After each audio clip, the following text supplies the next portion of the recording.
We purchased this wireless bridge kit to extend our internet connectivity to an outbuilding that's about 1,000 feet away from our house.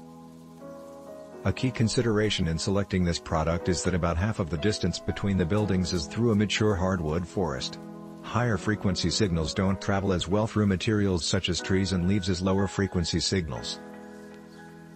Because this kit uses the lower 2.4 GHz frequency for the wireless connection between access points rather than the more common 5.8 GHz frequency, the signal has less loss, attenuation, between the 2 points.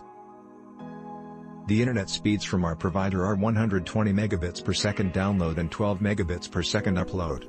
Our Wi-Fi and Ethernet connections in the house are the same speeds. We have a good router.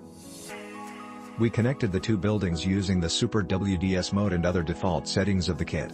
The units were positioned to provide the best signal to each other as reported by the unit's built-in web interface. The initial results were disappointing with download speeds ranging from 1 to 15 megabits per second, and similar upload speeds. We then used the built-in Wi-Fi analyzer to see if there were any other nearby access points on the same frequency as the units. Based on the scan, we decided to change to channel 3 for both units. They must be set to the same channel to communicate. We also changed the default 20 MHz bandwidth to the 2040 MHz setting. With these changes we immediately saw a dramatic increase in performance. Download speeds increased to about 45 megabits per second and upload speeds reached the full 12 megabits per second available from the internet provider. We're very happy with the performance of these units given the distance and foliage between the two buildings.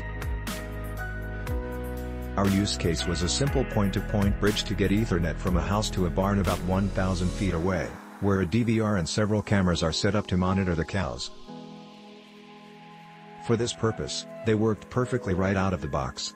The only detraction is that from what I gather, these things are like a Swiss Army knife for networking.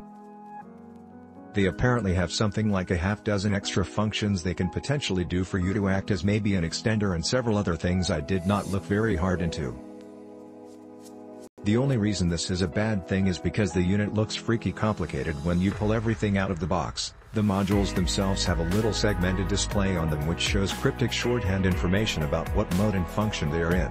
There are a couple tiny but. Click link in description for more reviews.